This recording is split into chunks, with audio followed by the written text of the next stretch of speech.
dari sisi masih oversupply, tapi demand-nya masih segitu-gitu aja. Baik, komoditas selanjutnya adalah berkaitan dengan minyak. Mungkin tanggapan Anda terhadap ramalan kenaikan harga CPO dan juga wacana implementasi B50, kira-kira bagaimana efeknya ke produksi CPO dan juga saham produsennya? Ya, sebenarnya kalau teman-teman perhatikan ya, Dina, waktu semester 1 kemarin banyak emiten-emiten yang rilis, terutama CPO, itu sebenarnya kinerjanya cukup baik. Karena ternyata di awal tahun ini, gitu ya, sampai pertengahan itu, permintaan CPO itu sangat tinggi. Tapi sementara dari sisi produksinya itu mulai sedikit terhambat karena ada musim hujan dan lain-lain. Nah, kemudian yang terbaru di mana pemerintah sekarang sudah menerapkan bauran biodiesel B50.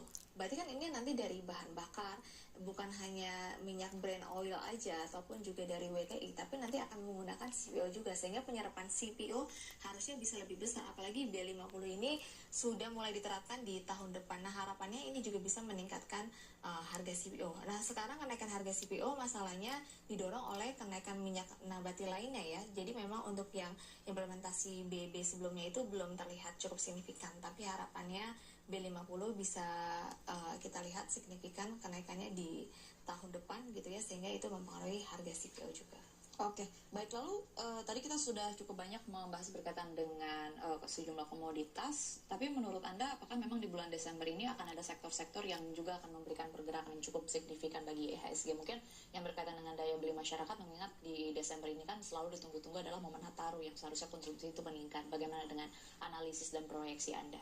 Kalau saya masih optimis Desember itu kita ada window dressing, jadi menurut saya beli apa saja yang terutama di big caps gitu ya, atau di indeks LQ45 menurut saya pasti cuan gitu, karena kan harusnya ada koreksi lumayan di November sehingga Desember kita sudah mulai pesta lagi hingga awal tahun. Tapi mengingat Nataru biasanya memang ada beberapa sektor yang cukup menarik, ada logistik karena biasanya orang akan banyak menggunakan transportasi ataupun mengirim hadiah, kemudian ada sektor consumer goods.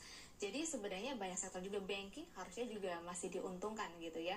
Apalagi mengingat harusnya likuiditas 200K itu sudah mulai terlihat di kuartal 4. Jadi menurut saya big caps, kemudian sektor consumer, logistik, transportasi itu harusnya paling diuntungkan mengingat Nataru dan juga mengingat di window dressing di Desember.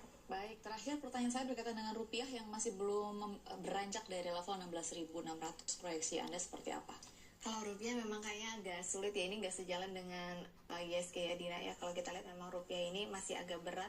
Satu sisi kemarin cadangan devisa kita turun, dan makanya sekarang pemerintah sedang mengatur lagi, DHL lagi gitu ya, penerapannya 100% biar lebih maksimal. Karena kalau DHL-nya ini maksimal, ini bisa memperkuat cadangan devisa, akhirnya bisa stabilisasi rupiah.